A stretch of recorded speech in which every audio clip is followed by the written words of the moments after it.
नमस्कार, welcome divine audio book में परमहंस योगानंद जी की योगी कथामृत ऑटोबायोग्राफी ऑफ अ योगी। प्रकरण 10वां। अपने गुरु श्री युक्तेश्वर जी से मेरी भेंट। ईश्वर में श्रद्धा कोई भी चमत्कार कर सकता है, केवल एक को छोड़कर। अध्ययन के बिना परीक्षा में उत्तीर्ण होना झुंझलाकर मैंने वह प्रेरणाप्रद पुस्तक बंद कर दी जिसे मैंने खाली समय में एक दिन उठा ली थी। लेखक का यह अपवाद कथन उसकी ईश्वर में श्रद्धा का पूर्ण अभाव दर्शाता है। मैंने सोचा, बेचारा रात रात भर पढ़ाई करने में उसे अत्यधिक विश्वास है। मैंने पिताजी को वचन दे रखा था कि मैं अपनी हाई स्कूल की पढ़ाई पूर्ण करूंगा। मैं परिश्रमी विद्यार्थी होने का दावा नहीं कर सकता। महीने पर महीने बीतते गए थे, पर मैं क्लासरूम में कम से कम और कोलकाता के स्नान घाटों के आसपास सुनसान जगहों पर अधिक होता था।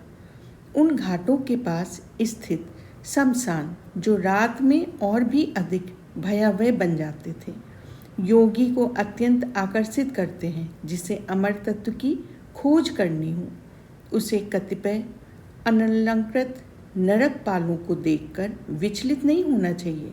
विभिन्न प्रकार की अस्थियों से व्याप्त उस विषादालय में मानवीय अपूर्णता उजागर होती है। इस प्रकार मेरा रात्रि जागरण विद्यार्थियों के रात्रि जागरण से भिन्न प्रकार का था। हिंदू हाई स्कूल की परीक्षा का समाप्त तेजी से निकट आ रहा था। परीक्षा का यह समय भी भूत प्रेतों से युक्त उन शमशानों की तरह ही एक सुपरिचित दहशत मन में उत्पन्न करता है। फिर भी मेरा मन शांत था। भूत पिशाचों के क्षेत्र में जाकर मैं एक ऐसे ज्ञान को खोद कर निकाल रहा था जो स्कूली कक्षाओं में कभी नहीं मिल सकता। परंतु मेरे पास स्वामी प्रणवानंद जी का कौशल नहीं था, जो एक ही समय में 2 स्थानों पर आसानी से उपस्थित हो सकते थे। मेरा तर्क, यद्यपि अनेक लोगों को अफसोस होगा, ये कुतर्क लगता है, ये था कि प्रभु मेरी दुविधा को समझकर मुझे उससे उबार लेंगे। विपत्तियों से तत्क्षण उबारने के ईश्वर के हजारों स्पष्टीकरणातीत कारनामों से भक्त के मन में ऐसी तर्क शून्यता आ जाती है। अरे मुकुंद, आजकल तो तुम्हारे दर्शन ही नहीं होते हैं। एक दिन अपराह्न गढ़पाल रोड पर मेरी ही कक्षा के एक सहपाठी से अचानक भेंट हुई तो उसने मुझसे कहा, ओ नंतु, लगता है स्कूल में मेरी अनुपस्थिति ने मुझे निश्चित तौर पर कठिन परिस्थिति में डाल दिया है। मैंने उसकी स्नेहपूर्ण दृष्टि के आगे अपने हृदय का भार हल्का किया। नंतु, जो एक तेज बुद्धि छात्र था, दिल खोलकर हंसने लगा। आखिर मेरी परिस्थिति भी हास्यजनक ही थी।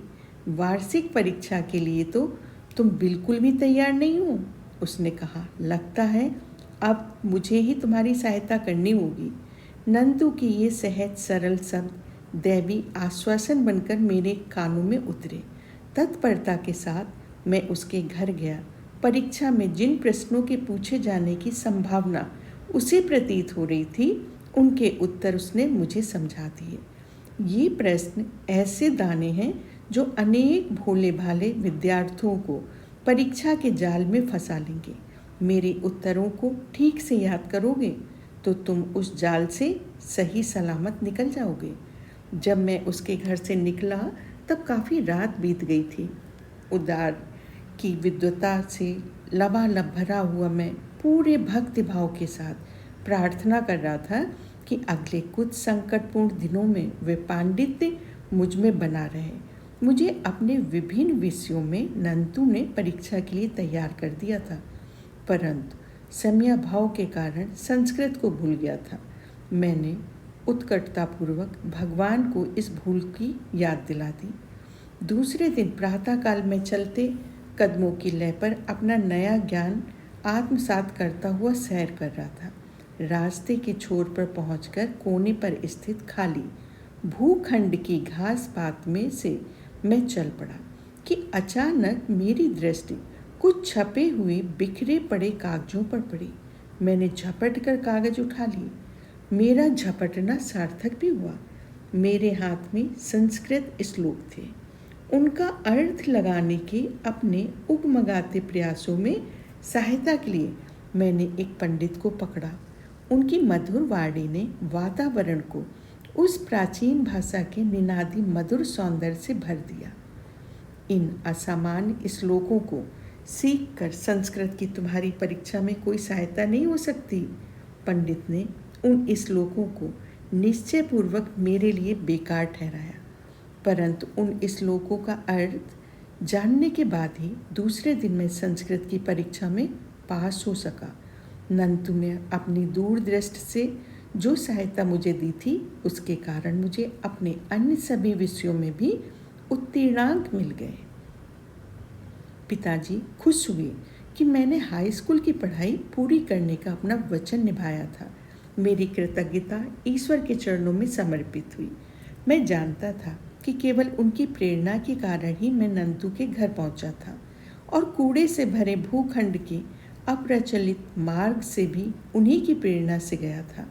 उन्होंने अपनी लीला करते हुए मुझे उबारने की अपनी यथा समय योजना की दोहरी अभिव्यक्ति प्रदर्शित की। निरर्थक मानकर रख दी गई इस पुस्तक पर मेरी दृष्टि पड़ी, जिसके लेखक ने परीक्षा भवन में ईश्वर की महत्ता को अपर्याप्त माना था। मेरे मन में उठे इस विचार पर मैं अपनी हंसी को रोक भी नहीं पाया।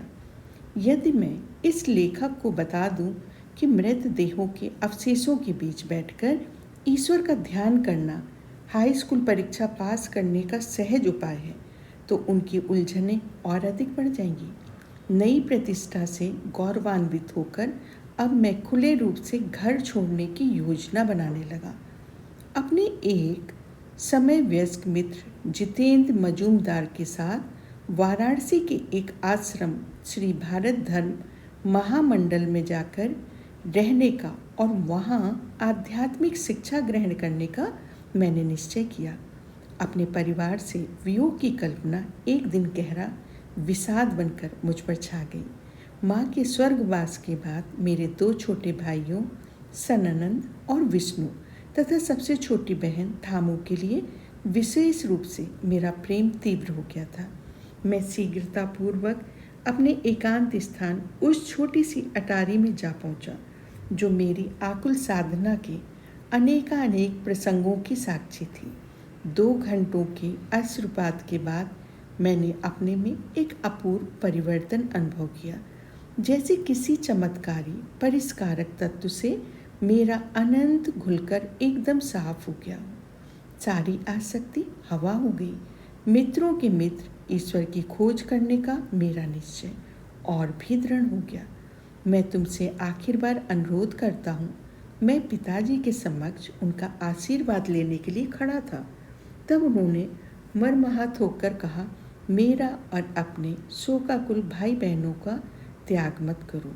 पूज्य पिताजी, मैं आपके प्रति अपने प्रेम को किन शब्दों से व्यक्त कर सकता हूँ, परंतु उस परम पिता के लिए मेरा प्रेम उससे भी बढ़कर है, जिसने मुझे इस लोक में आप जैसा आदर्श पिता प्रदान किया। मुझे जाने दीजिए ताकि मैं किसी दिन अधिक दिव्य ज्ञान के साथ आपके पास लौट सकूं। पिताजी की अनिच्छापूर्ण स्वीकृति के साथ मैं वाराणसी के आश्रम में पहले ही पहुंच चुके जितेंद्र के साथ होने के लिए निकल पड़ा। वहां पहुंचने पर आश्रम के युवा अधिपति स्वामी दयानंद जी ने हृदयपूर्वक मेरा स्वागत किया। लंबे छरहरे बदन के चिंतनशील मुखाकृति वाले स्वामी जी के प्रति मेरे मन में अनुकूल धारणा उत्पन्न हुई। उनकी गौरववर्ण मुखाकृति पर बुद्ध समान भाव था। मुझे ये देखकर खुशी हुई कि मेरे इस नए घर में भी एक अटारी थी। भोर और प्रातःकाल का समय मैं वहीं व्यतीत करने लगा। आश्रमवासियों को ध्यानाभ्यास का अत्यल्प ज्ञान था, अतः उनका विचार था कि मुझे अपना सारा समय आश्रम के प्रबंधात्मक कार्यों में लगाना चाहिए। अपराह्न उनके कार्यालय में मैं जो काम करता था उसके लिए भी मेरी सराहना करते थे। ईश्वर को इतनी जल्दी पकड़ने का प्रयास मत करो। एक दिन मैं भोर में अटारी की ओर जा रहा था, तब एक आश्रमवासी ने मेरा उपहास किया। मैं दयानंद जी के पास गया, जो गंगा का दृश्य प्रस्तुत करने वाले अपने छोटे से कक्ष में व्यस्त थे। स्वामी जी, मेरी समझ में नहीं आ रहा है कि यहाँ मुझसे क्या अपेक्षा की जाती है। मुझे ईश्वर की प्रत्यक्ष अनुभूति की जिज्ञासा है।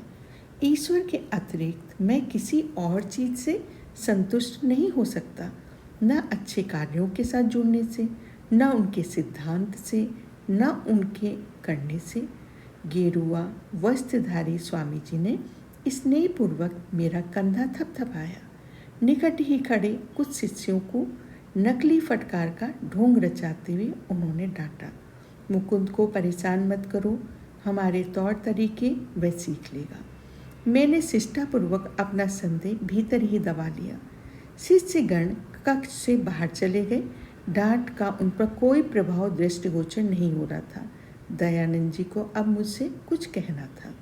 मुकुंद, मैं देख रहा हूँ कि तुम्हारे पिताजी तुम्हें नियमित रूप से पैसा भेजते हैं। वह पैसा उन्हें लौटा दो। यहाँ तुम्हें किसी पैसे की आवश्यकता नहीं है। यहाँ तुम्हारे नियम पालन में दूसरी बात भोजन से संबंधित है। तुम कितने ही भूखे क्यों ना हो, उसके विषय में कभी किसी से मत कहो। मेरी आंखों में क्षुद्धार्थता प्रकट हो रही थी या नहीं मैं नहीं जानता, लेकिन इतना अवश्य जानता था कि मुझे भूख लगी हुई थी। आश्रम में दिन के प्रथम भोजन का नियत समय 12 बजे का था। अपने घर में प्रातः 9 बजे ही भरपेट नाश्ता करने का मैं आदी था। 3 घंटों का यह अंतर मुझे दिन पर दिन अधिकाधिक लंबा प्रतीक होने लगा था। कोलकाता के वे दिन अब चले गए थे, जब 10 मिनट की देरी के लिए भी मैं रसोइये पर बरस पड़ता था। अब मैं अपनी भूख को नियंत्रित करने की चेष्टा करने लगा। मैंने 24 घंटे का उपवास पूरा किया। दुगने चाव और उत्कंठा के साथ मैं दूसरे दिन के मध्याह्न की प्रतीक्षा करने लगा। दयानंद जी की ट्रेन विलंब से चल रही थी। उनके आने तक भोजन नहीं होगा। जितेंद्र ने आकर यह दारुण वार्ता मुझे सुनाई। 2 सप्ताहों तक बाहर रहे स्वामी जी के स्वागत सम्मान में अनेक स्वादिष्ट व्यंजन बनकर तैयार रखे हुए थे। उनकी भूख बढ़ाने वाली सुगंध से वातावरण भर गया था। निगलने के लिए और कुछ भी न मिल पाने पर अब मैं बीते हुए कल के उपवास के दम्भ के अतिरिक्त और निगल ही क्या सकता था। हे प्रभु, कुछ ऐसा करो कि ट्रेन जल्दी आ जाए। मैंने सोचा किसी के पास भूख का जिक्र ना करने की जो ये निषेधाज्ञा दयानंद जी ने मुझे दे रखी थी, उसमें अवश्य ही वह परम दाता तो शामिल नहीं होगा, परंतु उस परम दाता का ध्यान भी उस समय कहीं और था।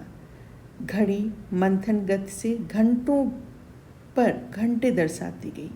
जब हमारे प्रमुख महाराज ने मुख्य द्वार में प्रवेश किया तब अंधेरा छा रहा था।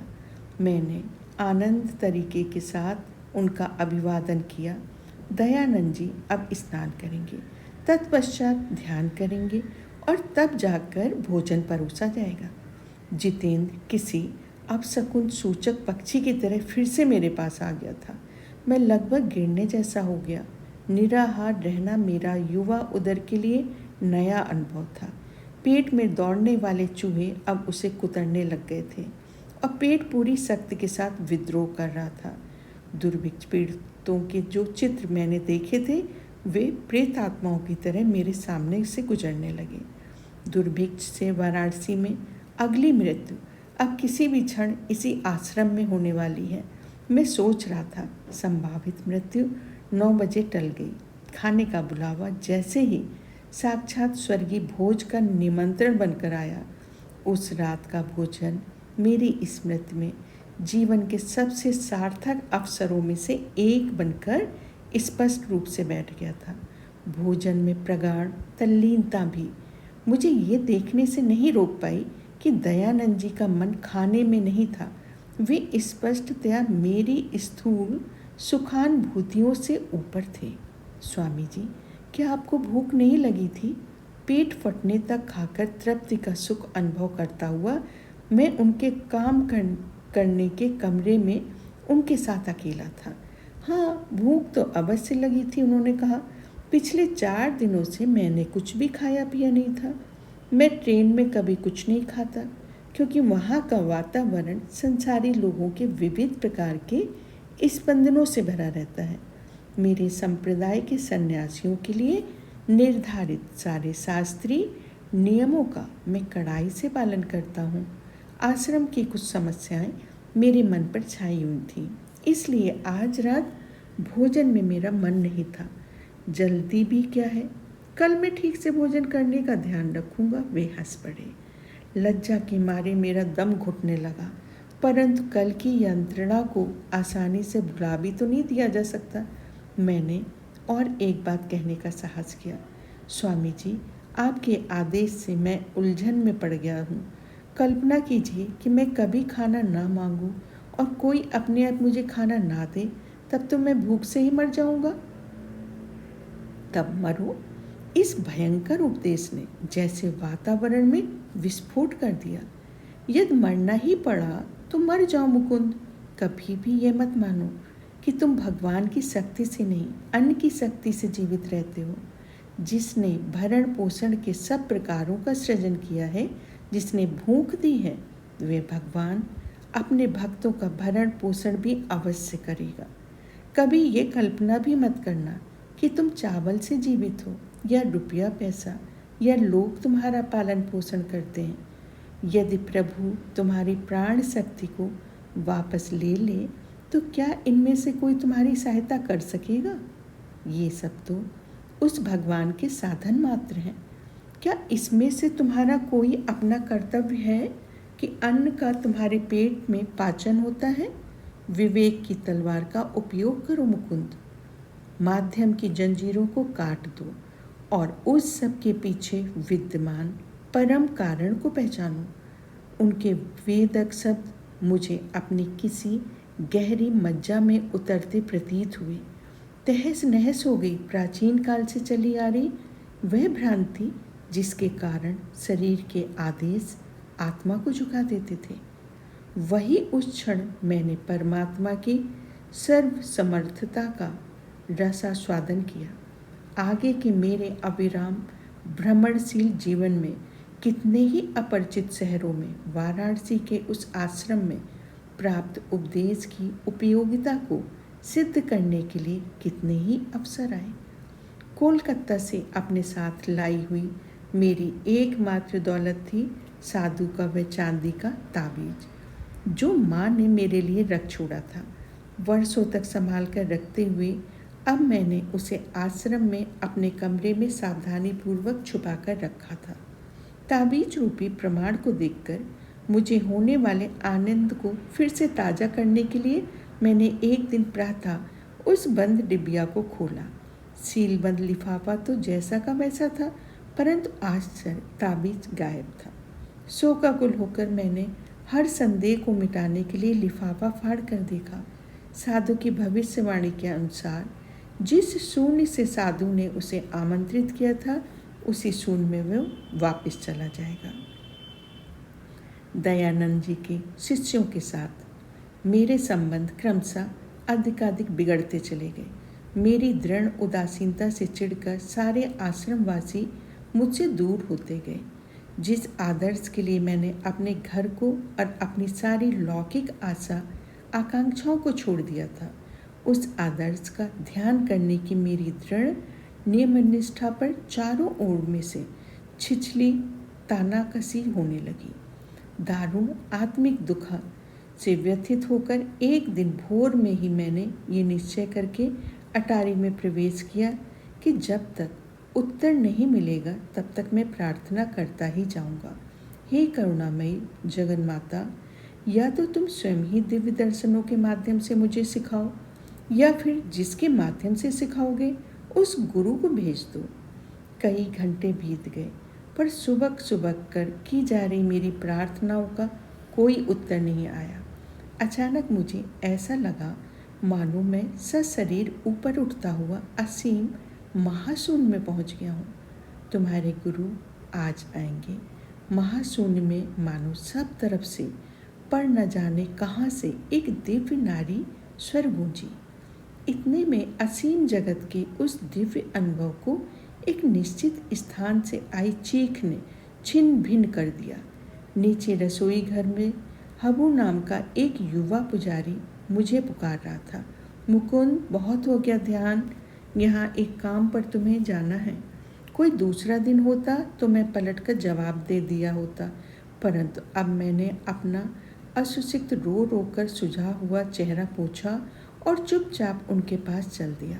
हबू और मैं वाराणसी में हमारे आश्रम से दूर स्थित बंगाली टोले के बाजार में जाने के लिए निकले।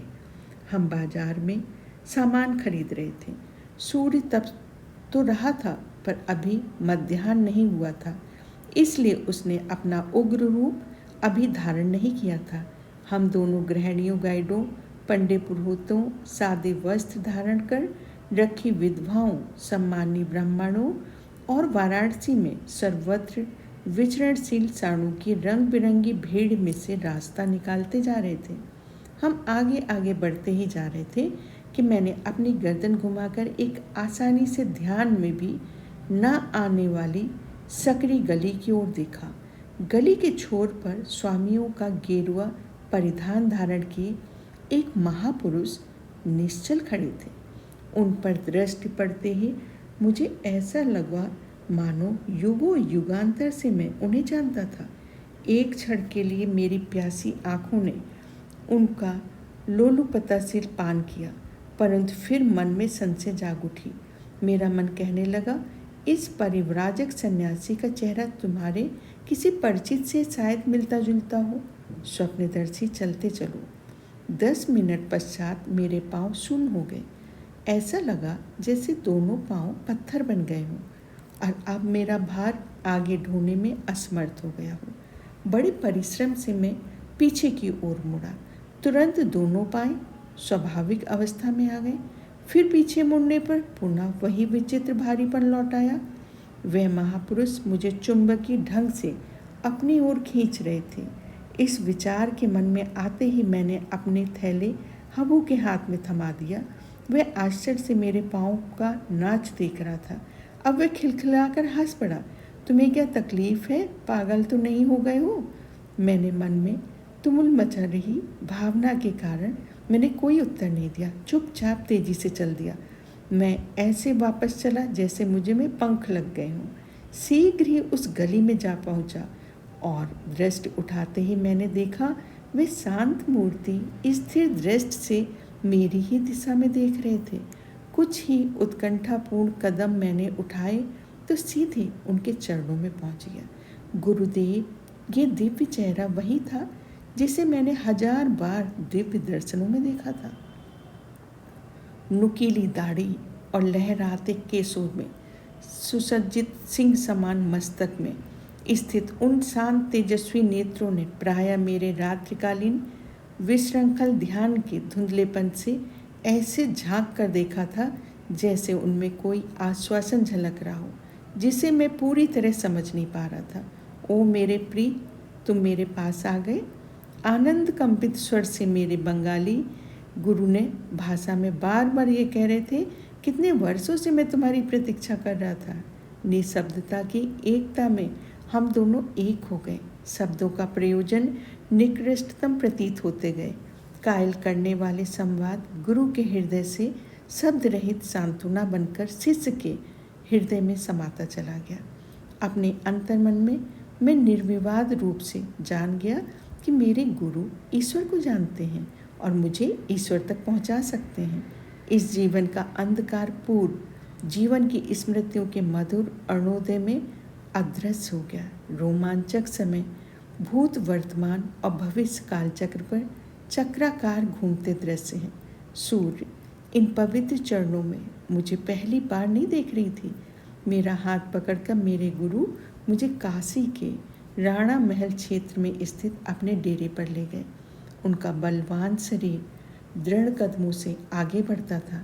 इस समय उनकी आयु लगभग 55 वर्ष की थी, परंतु उनकी लंबी और सीधी देह में युवकों सी चपलता और कार्यक्षमता थी। उनकी काली विशाल सुंदर आँखों में अथाह ज्ञान का तेज था। हल्के से घुंघराले केस उनके रौबीले मुख की सौम्यता प्रदान कर रहे थे। उनमें शक्ति और सौम्यता का सूक्ष्म संगम था।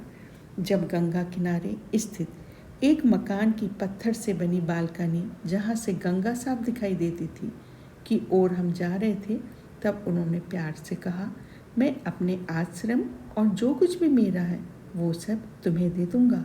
गुरुदेव, मैं केवल ज्ञान और ईश्वर प्राप्त के लिए आपके पास आया हूँ। मुझे आपका केवल वही गुप्त धन चाहिए। मेरे गुरु ने जब पुनः बोलने के लिए मुंह खोला, तब तक शांत आलोक की धूमिलता आधी उतर आई थी। उनकी आंखों में अथाह स्नेह झलक रहा था। मैं तुम्हें अपना निस्वार्थ प्रेम प्रदान करता हूँ। अमूल्य शब्द। मेरे कानों में दोबारा उनके प्रेम का ये रस पढ़ने तक 1/4 शताब्दी बीत गई। उनके होंठ भावोत्कटता प्रकट करने में अनभिज्ञ थे। उनके सागर समान विशाल हृदय को मौन प्रिय था। क्या तुम भी वैसा ही निस्वार्थ प्रेम दोगे? वे शिशुलभ आशा के साथ मेरी ओर देख रहे थे। मैं आपसे सदा सर्वदा के लिए प्रेम करूँगा गुरुदेव। साधारण प्रेम स्वार्थी होता है। उसका मूल कामनाओं और तृप्तियों की दलदल में स्थित होता है। दिव्य प्रेम में कोई शर्त नहीं होती, कोई सीमा नहीं होती, कोई परिवर्तन नहीं होता। शुद्ध प्रेम के स्तंभनकारी स्पर्श से मानवीय हृदय में नित्य होने वाली परिवर्तन सदा के लिए रुक जाती है। विनम्रतापूर्वक उन्होंने आगे कहा, यदि कभी भी तुम मुझे ईश्वर प्राप्त की अवस्था से गिरता देखो तो मुझे वचन दो कि तुम मेरा सिर अपनी गोद में लेकर मुझे उस प्रीतम प्रभु के पास लौटा लाने में सहायता करोगे जिसे हम दोनों ही पूजते हैं।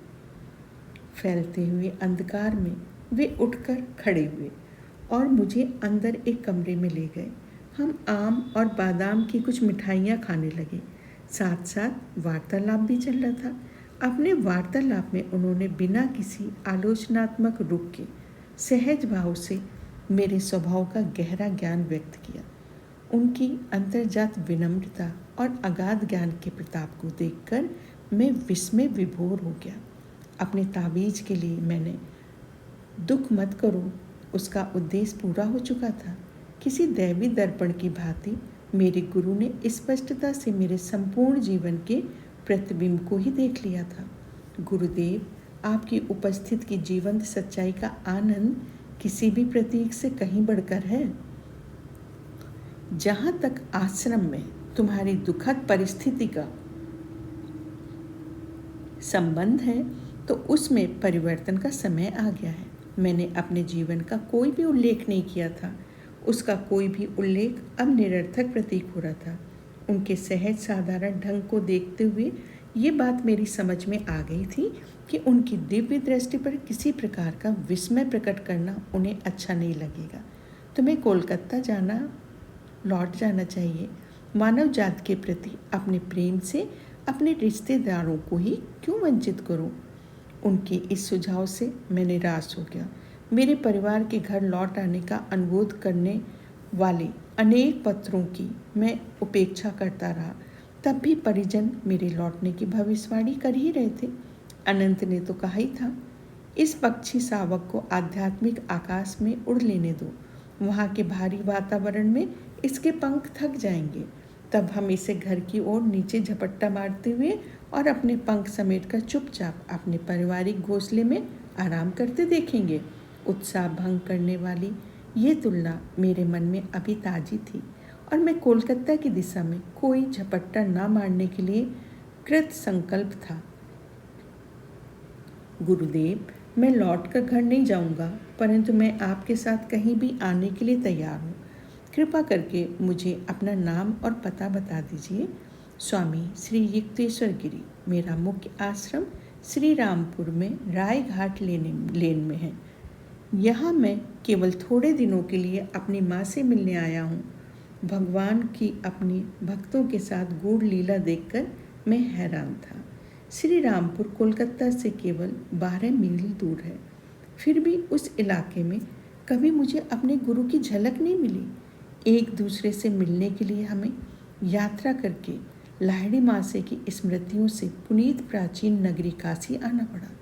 इस नगरी की धरती को बुद्ध, शंकराचार्य और अनेकानेक योगियों अवतारों की चरणज में भी पवित्र किया है।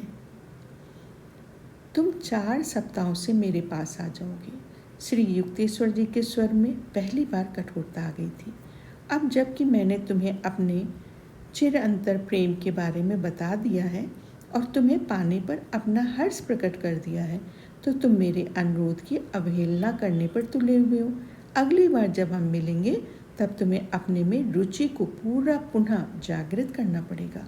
मैं आसानी से तुम्हें शिष्य रूप में स्वीकार नहीं करूँगा। मेरी कठोर शिक्षा के आज्ञा पालन द्वारा संपूर्ण समर्पण तुम्हें करना होगा। मैं दुराग्रहपूर्वक चुप रहा। मेरे गुरु ने शीघ्र ही मेरी समस्या को पहचान लिया। तुम समझते हो कि तुम्हारे रिश्तेदार तुम पर हंसेंगे। मैं लौट कर नहीं आऊँगा। तुम 30 दिन में लौट आओगे, कदापि नहीं। इस वाद विवाद से उत्पन्न तनाव में कोई कमी नहीं आई। मैंने उनके चरणों में आदरपूर्वक प्रणाम किया और वहाँ से चल दिया। अर्धरात्रि के अंधकार में आश्रम की ओर चलता हुआ मैं सोचता जा रहा था कि हमारी इस अद्भुत भेंट का अंत इतना बेसुरा क्यों हुआ। माया का तराजू प्रत्येक आनंद के साथ समतुल्य दुखी भी तौल देता है। मेरा किशोर हृदय अभी मेरे गुरु की रूपांतकारी अंगुलियों के लिए पर्याप्त मुलायम नहीं बना था। दूसरे दिन सुबह मैंने देखा कि आश्रम वासियों का प्रेम प्रति द्वेष भाव और भी अधिक बढ़ गया। वे नित्य अशिष्टताओं से मुझे दिन भर सताने लगे। 3 सप्ताह इस प्रकार बीत गए। फिर दयानंद जी एक सम्मेलन में भाग लेने के लिए मुंबई चले गए। मुझे अभागों के सिर पर जैसे पहाड़ टूट गया। मुकुंद परजीवी है, आश्रम की सुविधाओं का तो लाभ उठा रहा है, पर बदले में आश्रम के लिए कुछ नहीं करता। एक दिन मुझ पर चल रही ये टीका टपड़ी मेरे कानों में पड़ी तो पहली बार मुझे खेद हुआ कि मैंने सारा पैसा पिताजी का वापस भेज दिया और आदेश को भी मान लिया। भारी हृदय से मैं अपने एकमात्र मित्र जितेंद्र के पास जा पहुंचा। मैं आश्रम छोड़कर जा रहा हूँ। जब दयानंद जी लौट आए तो उनके चरणों में मेरा प्रणाम कहकर मेरी ओर से क्षमा मांग लेना। मैं भी यह आश्रम छोड़कर आ रहा हूँ। यहाँ मेरे ध्यान करने के प्रयासों पर प्रतिक्रिया का हाल भी तुम्हारे जैसा ही है। जितेंद्र निश्चयपूर्वक बोल रहा था। मैं एक ईश्वर प्राप्त संत से मिला हूँ, चलो हम उनके पास श्री रामपुर चलते हैं। और इस प्रकार पक्षी कोलकाता के संकटजनक रूप से निकट नीचे झपटने की तैयारी कर रहा था। और इस तरह से प्रकरण 10 अपने गुरु श्री युक्तेश्वर जी से मेरी भेंट।